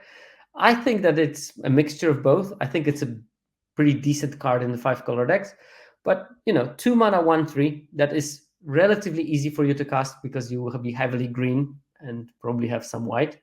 That can grow, provides good blocking against your potentially big problem against flying. Once it gets to a 2/4 or a 3/5, it will stop most of the air attacks. And also makes your things that you flip bigger, like especially really, really good with Nervous Gardener when you have Sumala Sentry and you can flip the Gardener, it becomes a 3/3. It's such a big game. Also when Sumala Sentry becomes a 2/4 in the process. So I think that there's a large part of it that this card is just good in 5 color decks. And then we have Makeshift Binding, 18th overall, 20th in 5 color. Just a very good card. The life cushion is so important. Then we have Callan, Inquisitive Prodigy. This doesn't really fix you, but it does ramp you if you play it right. So untapping on turn 3 with 4 mana sounds like a good plan for your deck. Because, for example, you can either cast the Callan, or you can just disguise a Nervous Gardener and flip it instantly, and you have a 5th land next turn guaranteed. So you definitely managed to make all your land drops. Didn't mention it. Making land drops is very important when you're playing 5 color. It's very important in any deck, but in this deck more than ever. But it's 39th overall and 28th in 5 color. Then we have Steamcore Scholar. Provides some good selection, decent body, flying vigilance, allows you to actually chip in for some damage before it has to chump. 19th best card overall and 29th in 5 color decks. Insight Source, 12th best card overall, common, 12th best card overall, and 30th best card in 5 color. 2 bodies is important, 2 blocking bodies is very important, and 2 blocking bodies for 3 mana is pretty good. Ezreal, Agency Chief. This is not for the faint-hearted. The cost of blue, white, 1 is pretty tough to make when you're playing a green deck, but you can cast it, and when you cast it, very frequently this will become a game all about Ezreal, and the bunch of clues it generates can be used in multiple ways, not only to give it lifelink or hexproof. Still, probably majority of it will be giving it hexproof. But sometimes just giving it lifelink once will give you enough life, and trading with something big will give you enough life and sort of removal power that you will be able to go to the next stage of the game when you're super advantaged against, for example, an aggressive deck. Yeah, and Lucky Gal is right. You can totally splash it in a green fixing deck and seal, or in draft, probably even more so. But you need to have the mindset that, look, I need to splash that Ezreal, so I need to be more like a band deck, maybe splashing some black card or red card rather than anything else, because you really need those white and blue sources. This, when you play Esgrim, you probably can't get away with playing one plains and one island. You need to have at least two of either, and that is a tough ask when you play 5 colors. Still, it's possible. And then we have like Neighborhood Guardian, 5th best card overall, 34th in 5 color. I think that there is some Selesnya signal in there. That's the card I wouldn't trust on my list that much. Still, Neighborhood Guardian is still good. It's 2 mana, 2/2. That's great. But its main power is the aggressive capacity, not the defensive capacity. You want to be focusing more on the defensive capacity in those decks. Voyak Investigator, 20th overall and 36th in 5 color. Here, this has a good defensive capacity. 2/4 flying vigilance. Maybe we'll make some clues, maybe not. But if it does, fine. 10th District Hero, 40th card overall, 37th best card in 5 color. 2 mana, 2/3 is great if you can cast it on turn 2, because it will stop quite a lot of attacks early. And because you're playing probably Topiary Panther, getting it, collecting evidence with it shouldn't be that difficult. So potentially a card that you want to be playing. But again, you want to be playing if you're playing more like a Selesnya flavored 5 color deck, which will not be every 5 color deck. I mean, plenty of them will be Cynic flavored, and maybe then 10th District Hero is not so good. Perimeter Enforcer, 26th best card overall, 38th. This has the potential of being a Selesnya signal, but hard for me to say. I would have to like literally dig deeper just in that card, and again, not enough hours in the day for me to look at all those little edge cases. Vein Ripper, 34th card overall, 39th card in 5 color. Again, a card with a tough ask, but once it lands, your deck tends to go into board stalls, and if you drop this on a stalled board, you won that game. There's like very few things that can go wrong. Museum Nightwatch, potentially some Selesnya signal here. 41st best card overall, 40th in 5 color. But actually, if you are playing this Selesnya flavored 5 color deck, trading it with something and getting a 2/2 to trade with something else can provide you with the momentum to win the game, or to survive long enough that you can sway the game in your direction. And this card, I think that if you're playing a 5 color, you should be aiming at casting it for 4 mana as a blocker, and not playing any shenanigans with the disguising it in something. Maverick Thopterist, 54th best card overall and 41st best card in 5 color. This is just a very good card on rate, making 2/2 with 2 1/1s for 5 mana, maybe sometimes 4 when you have a clue lying around. It's an excellent deal, and will clog the board enough for you to be able to survive till the late game. Unyielding Gatekeeper, that's the 2 mana 3/2 that when you flip it, it has Disguise. When you flip it, you can either blink one of your creatures, or you can exile something an opponent controls. By the way, it can do it with a non-land permanent, so it can do some really neat things, like, for example, resetting a Makeshift Binding, or resetting Buried in the Garden. And especially when you targeted like a token with it before, or you targeted something early in the game that will not be relevant anymore, and something more urgent appeared, you can just flicker your removal aura. Or you can just exile something that is a problem and give opponent a 2/2 that hopefully can trade with the late Unyielding Gatekeeper later in the game. So they won't have they would have lost something way stronger in order to and got only the detective in return. And Torch the Witness, the 15th best card overall and 54th in 5 color. It's not as strong as I thought, actually. The numbers are not excellent on Torch the Witness, but still it makes the top 20%, and still is a good card. so I wouldn't mind playing it. It's just you need to make sure that you have a capacity of having red mana early. And if you look through all the list, Argus Cost was the only other red card, and maybe Fuss if you really stretch it, and Ill-Timed Explosion, but not so much red. Oh yeah, there's Maverick Topters, but there's not so much red and no mono red cards on that list.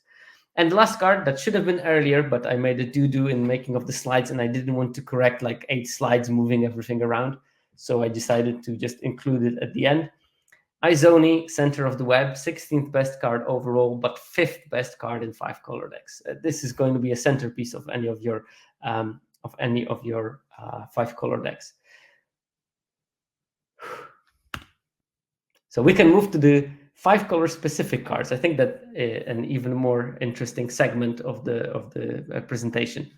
And the best 5-color specific card based on the win rate, and actually a decent sample size. I thought initially, oh, maybe it's because it's variance, but no, the sample size was big enough, is Urgent Necropsy. 2 green-black instant as an additional cost to cast this spell, collect evidence X, where X is the total mana value of the permanents this spell targets. Destroy up to 1 target artifact, up to 1 target creature, up to 1 target enchantment, and up to 1 target planeswalker. And it's 108th overall, but it's the 7th best 5-color card. That was a big surprise to me, but then I thought about it. It's a very universal answer to many things. You are playing Topiary Panthers, which means that you will be able to collect quite a lot of evidence, which means that it will be able to destroy, at least a thing at instant speed, potentially 2. I wouldn't be surprised if you manage to get like a 3-drop and makeshift binding, for example. And maybe a clue if they have one and they are tapped out. Why not? That's a pretty good deal. And I think that, mainly playing Topiary Panthers will increase the power of that card by quite a lot. Then we have Intrude on the Mind, 76th best card in the set overall, but 8th best card in 5-color. And we talked about fixing a lot, but drawing cards is also fixing. And this card, most of the time, is draw 4 and get a 1/1. Because most of the time when you play the 5-color deck, you can present your opponent with such a powerful card that they cannot give it to you, which means that you present them with a powerful card and a 4/4 blocker. So if they, or a 4/4 blocker, if you do it in attack and they're attacking you and 4/4 blocker will completely blow the combat for them, they will have to give you 4 cards and the 1/1. And 4 cards is great fixing for you because you're going to get some interesting lands. And that's why I think that Intrude on the Mind is doing particularly good in those 5-color decks. I do think that you need to be slightly heavy on the blue because of the double blue and the casting cost of Intrude on the Mind. That's, by the way, that's the factor of fiction, that you split the cards and then you get X cards and Y flying creature or vice versa. Then we have Archdruid's Charm, and it might come to you as a surprise that a card that has green and its casting cost is one of the better cards in 5-color decks. But when you think about it, when your deck is good with fixing, it's also good in fixing to get 3 green. And you probably want to be already heavy and into green because you have your Nervous Gardeners and stuff like that. And Archdruid Charm, I played it multiple times in 4-color decks and it was always excellent. I never had problems with casting it because I do like my responsible mana bases. And it was excellent every single time. By the way, I don't think that you'll be very frequently using that mode, but you can also use it for fixing and ramping at the same time. Most of the time, you will either use it as a removal or as a tutor for a really powerful creature late in the game, because Archdruid Charm can double up as your second copy of your Izoni, for example. And sometimes it will be an exile target artifact or enchantment, because that's going to be the best thing that you can do. And it's nice to have that functionality on it. It's 72nd best card in overall set and 19th best card in 5-color. And then we move to Kaya, Spirit's Justice. And Kaya is a good card, but it only has 103rd win rate for games played in the format. Why? Because the card is brought down by white-black not being great. I checked it. Actually, game in hand win rate is much higher than that, but games played win rate is only 103rd of the whole set. Because if you play it in the white-black deck, if you don't draw Kaya, probably your deck is pretty bad. This, to me, and this is, I think, one of the more important findings from my analysis here, is that if you open a card like Kaya, you should probably aim to be 5-color, and you should not aim to be a white-black deck. And that might be counterintuitive, but I think that some of those cards, like powerful cards in a weak archetype, you're better off putting yourself in the mindset that, you know what, I'm going to be playing Kaya, but I'm going to be playing a 5-color deck. And I think that if you start drafting with this mindset, you might get better both in utilizing cards like Kaya and at drafting 5-color decks. Because I don't know how people usually end up in 5 colors, but my guess would be that a lot of the time it will be, I started green and I couldn't decide on the second color, or nothing was really like open, and I ended up with maybe like a mixture of cards. And then I decided, okay, I'm in green, so I might as well try to do it 4-color, and hopefully I'll open some good bombs later in the set. But I think that an equally good strategy of drafting a 5-color deck is opening a card that is a powerful card, and we know that it's a powerful card because it has high improvement when drawn metric. But we know that it's also in a pretty bad color pair. Kaya is an example. Probably Urgent Necropsy is suffering from that to some extent. And then you think about those cards and say, you know what, I'm just going to draft 5-color and try to utilize this card to the fullest while having a better deck, because I have, instead of having support of bad cards in this particular color combination, I'm going to have a support of cards from every color that I can imagine, and I can focus now on fixing rather than on anything.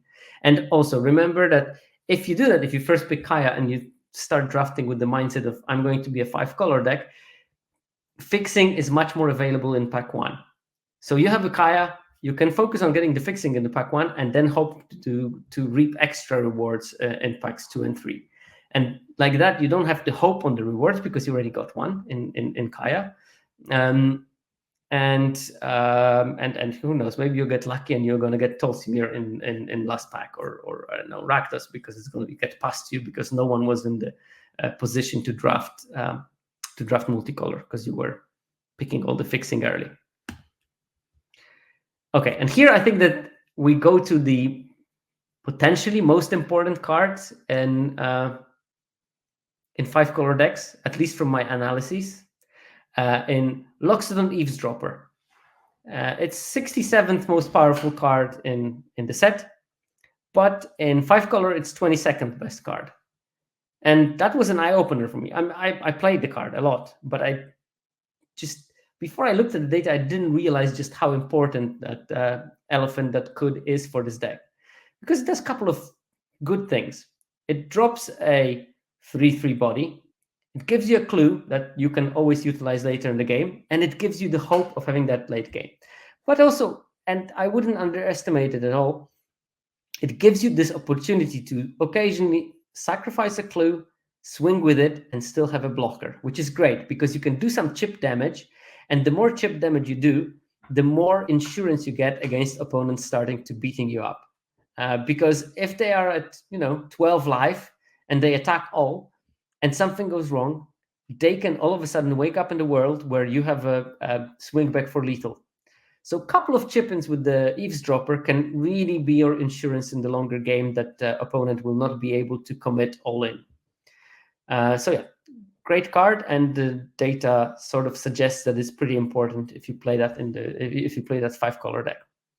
Then we have a Deadly Cover-Up, another victim of black being poor. 94th best card of the set altogether, 23rd best card in 5-color.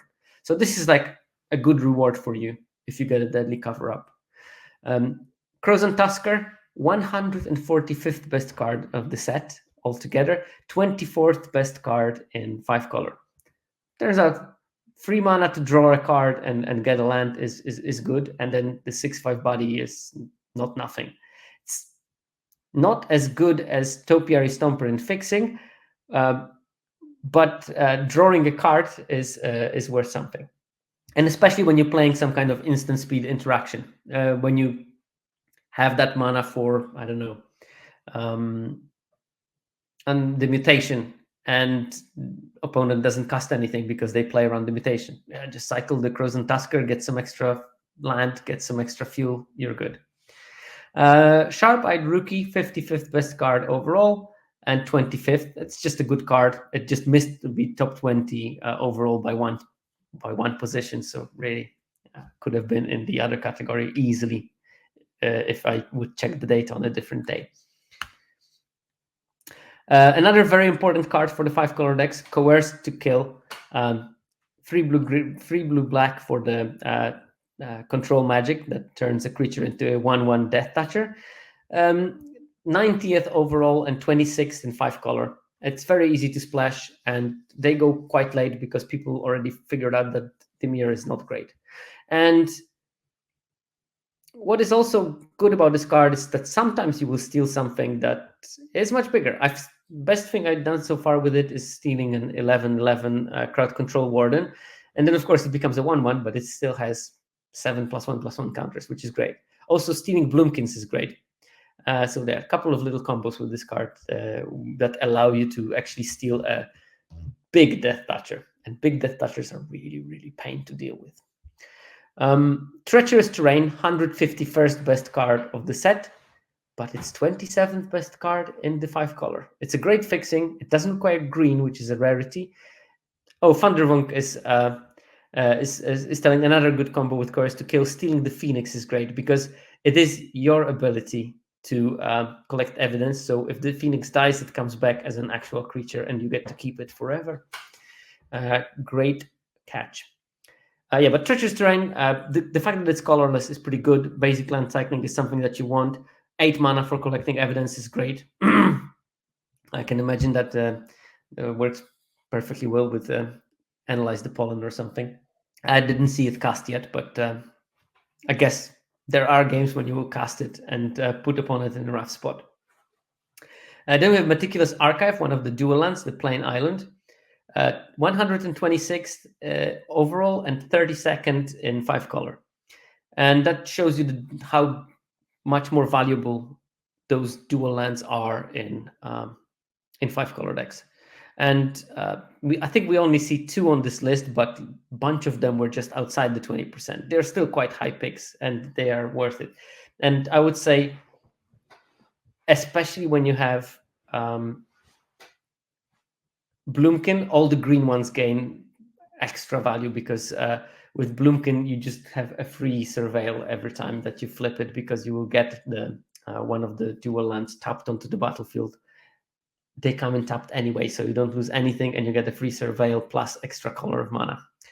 Then gets a leg up, and I think this one is probably Signal of the Selesnya decks. Although the reach was important in a couple of games I was playing when I put it in a more like controlling deck. And the fact that it costs 1 mana and few people will play around when you're playing a 5-color deck might give it a slight edge. But I think that the sample size is small and mainly driven by the Selesnya decks. It's the 56th best card overall and 33rd in 5-color. Then we have Lush Portico. That's the green-white dual land, 95th and 35th respectively. Greenbelt Radical, that's a good plan for your deck to win the game. If you're playing this 5-color deck and you clog the board and you ramp, you will naturally be able to flip Greenbelt Radical. And I did play 3-4-color decks that were just clogging the board, putting stuff in, creating the situation where no one can realistically attack. And then on one turn you attack, and the opponent goes like, okay, well, I guess I die. And Greenwood Radical is great in breaking those board stalls. So nice. And in some games, you just play it as a 4-mana 4/4, and that stops all the attacks from the opponent. Oh, Wunderwunk. I have done that so many times. Basel flipping Radical is one of my favorite play patterns in this format. Love it. It just creates the original overrun, but better because they are dead anyway, but it's better because if they are not dead, then all your creatures got the counters anyway, so that's nice. Novice Gardener, 68th best card overall, 43rd best card in 5-color. I don't have to explain why it's good. It's great. And also don't underestimate that sometimes you'll cast it as a 2-mana 2/2. Hunted Bone Brute. Oh, by the way, one thing that I noticed with Nervous Gardener is that people just kill the disguised creature on turn 3 on site somehow. They always have it. They always have a shock. They always have long goodbye. So sometimes when I play those multicolor decks, I will only play the Nervous Gardener disguised when I have mana to flip it. And I would recommend you to consider it, at least to do it later.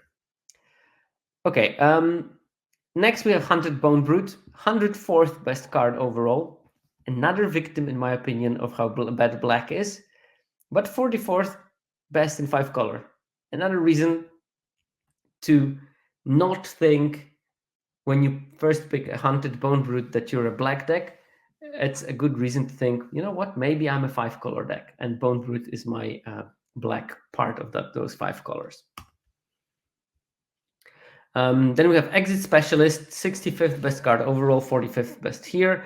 It's good because you can play it on turn 3, flip it something, remove any kind of tempo from the opponent, and increase your chances of surviving till the late game. Glint Weaver, grown test of the format. If you have this aggressive deck and you brought your opponent down to like 3 life, they cast Glint Weaver, go to 9, have a 6/6 reach creature, and you think like, well, that's it. That game is finished. Problem, of course, it costs 7 mana, but you plan to get to 7 mana, so you might as well have something that will keep you alive till the time when you have 11 mana or something. And that's a good way of doing it. Another key creature, not as important as the Loxodon, but Vengeful Creeper. That's the 5-mana 5/5 that can flip for 6 mana and destroys artifact or enchantment.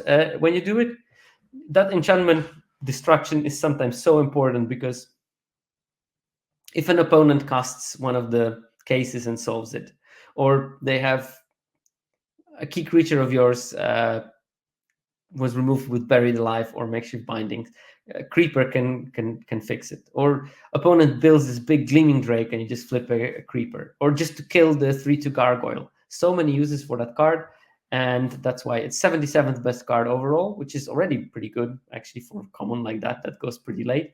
But 47th most important card in 5-color specific decks. And I feel uncomfortable not to have one copy of it in my best of 1 deck. I want to have one. Another card that I want to have one is Vitu-Ghazi Inspector, 100th best card overall, but 48th best card in the 5-color. Again, 1/3 is a good defensive body. Late in the game, 2 life is so important. I had so many games when I dropped my opponent to low life, like 4, and I'm hoping like, okay, how am I going to deal less 4 damage? And I come up with some ramshackle plan. If I draw this, and this, I might do it. And then they just drop Vitu-Ghazi Inspector, make it a 2/4, gain 2 life, and all my plans I recalculate, and then I don't find the line, and I know that I lost that game. Tessa, Opulent Oligarch, 69th card overall, must be nice, and 45th best card in 5-color. And I think that Tessa is similar as Kaya. These are the cards that you probably should start thinking, oh, I'm probably 5-color when you pick it, rather than thinking, oh, I'm probably white-black. They went this way, 73rd best card overall and 46th best card in 5-color. Potentially lots of that.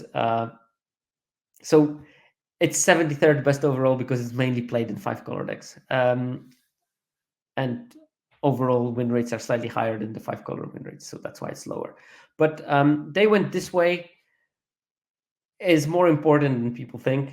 It's a very playable card. It looks clunky, but it actually is pretty decent when you play it in the right deck. So don't feel ashamed using this card. It's not bad. Then you have Case of the Locked Hothouse, 77th overall and 47th best in the 5-color decks. This card is great when you manage to activate it. The trick is that you're sort of playing with a card that doesn't do anything, and you have to drop it on the board somehow without being killed. When you master that skill, Case of the Locked House wins games very handily.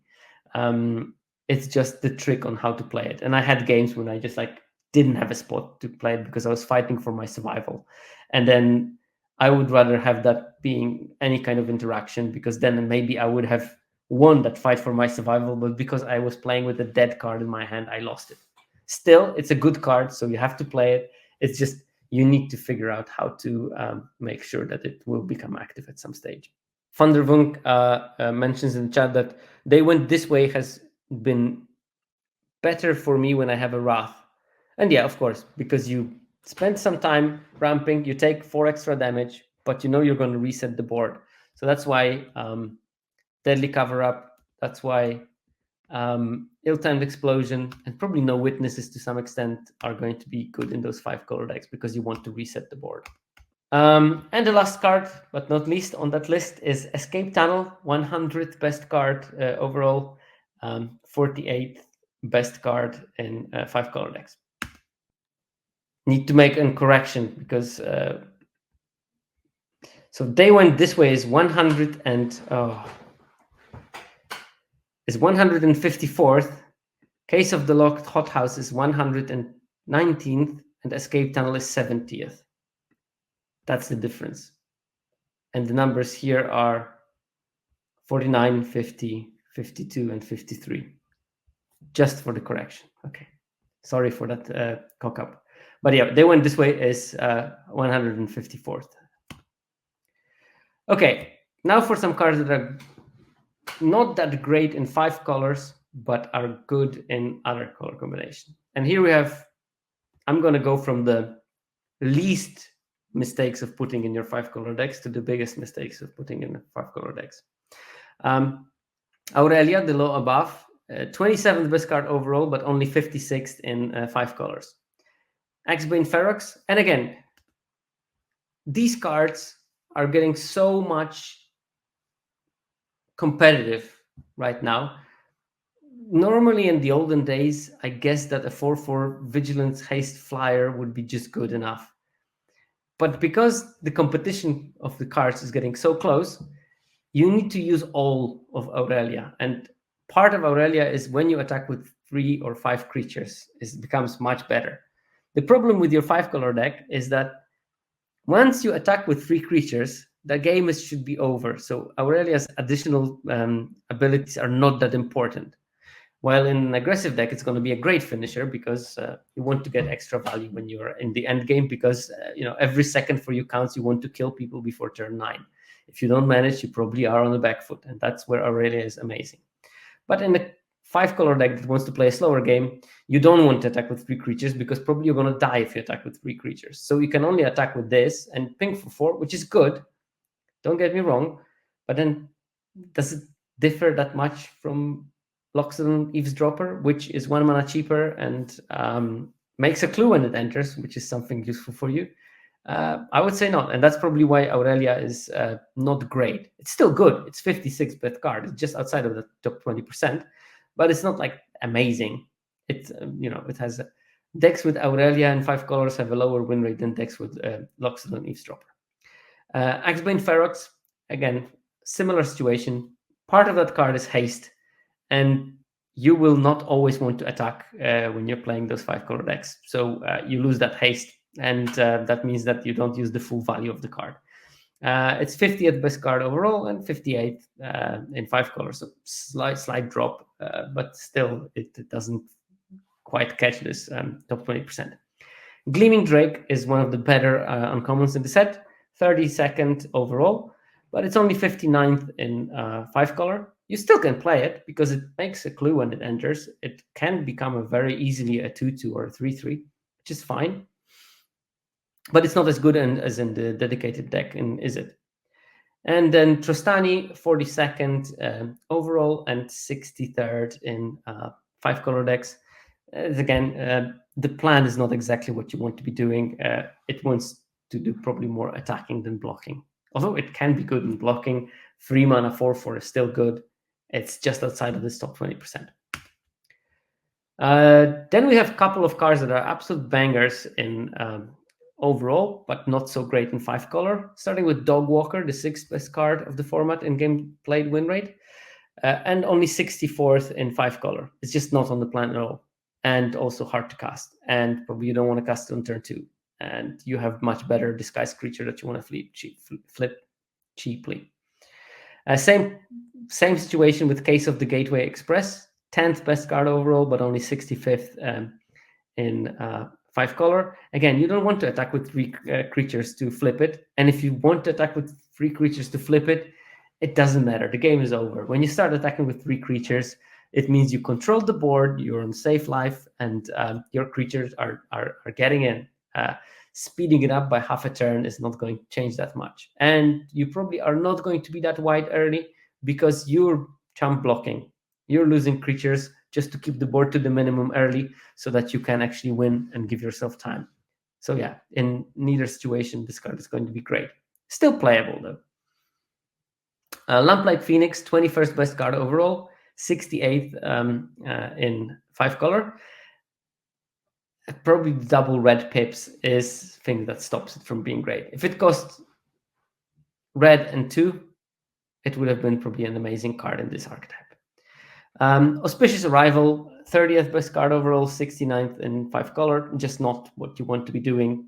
Giving +2/+2 to your creature, not great because you will have to do it on your opponent's turn because you're defensive. And then you play a combat trick into open mana, and that's a recipe for disaster.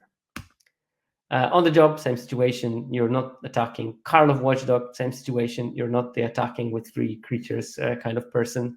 So probably not going to be great in your decks. These cards were 29th and 43rd in overall, but only 70th and 73rd in 5-color decks.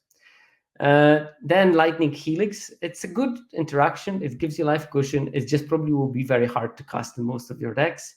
So because probably white and red are going to be the least used of your colors, especially red is.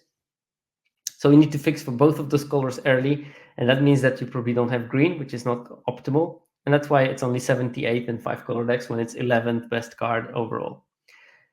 Reckless Detective, 24th best card overall, only 91st in 5-color. Again, doesn't do what you're planning to do.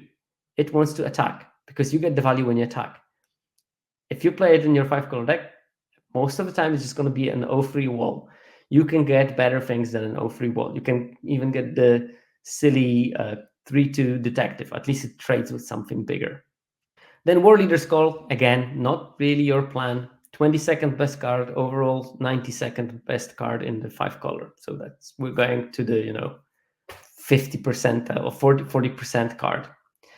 Shock, 48th overall, 95th. Again, problem is probably getting early red mana. This is a cheap removal. You want to have a lot of red sources in order to cast it early because that's when it's at its best.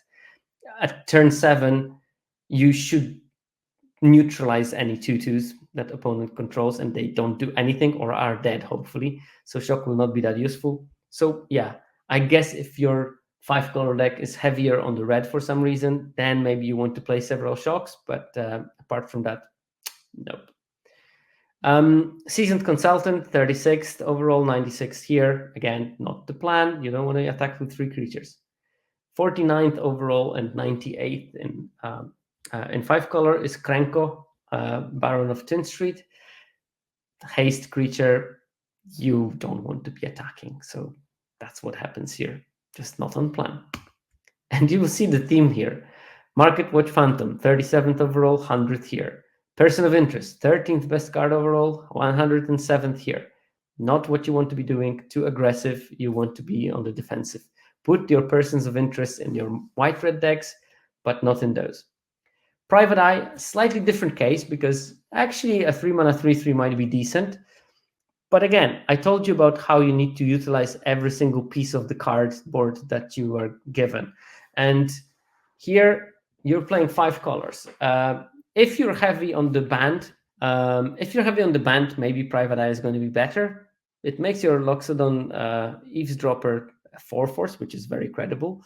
But it's a 3/3 that you don't necessarily want to be putting into combat unless you're attacking with it and it's unblockable, because the risk of blowout is too big. And because of that, it's a virtual 3/3 that you want to be using as an anthem for your other creature, and the 3 is really there to protect it from a shock or something. So it's not going to be as great, and because you're playing 5 colors, the number of detectives you're going to have is probably going to be lower than in a streamlined white-blue deck. Pyrotechnic Performer, 28th and 144th here. This card is super aggressive, and that's not what you want to be doing. That's the 2-mana 3/2, and it has Disguise for 1 red mana. When it or any other creature you control flips, it pings opponent for as much damage as it has power. So strictly aggressive card, and play it in strictly aggressive decks. Don't bother playing it in your 5-color turtle. And we have last 4 cards. Offender at Large, 45th overall and 146th here. Just totally not what you want to be doing. Red Herring is definitely a red herring in this archetype. 51st best card overall, 172nd card here. Felonious Rage, the combat trick in red, that if the creature that you casted on dies, you get a 2/2 detective. 46th overall, 191st here in 5 colors. And the last is Meddling Youths, 52nd best card overall and 222nd card in 5-color decks. It's atrocious in 5-color. It costs 5 mana. It has the ability you don't want to have. It's worse than Aurelia, and still requires you to attack with 3 creatures. So no, you can do better for 5 mana. Casting a Vengeful Creeper as a 5/5 is so much better. So yeah, don't play Meddling Youths in your 5-color decks, even if it's maybe tempting. Whew. And that brings me to the end of the list, and hopefully to the end of the seminar.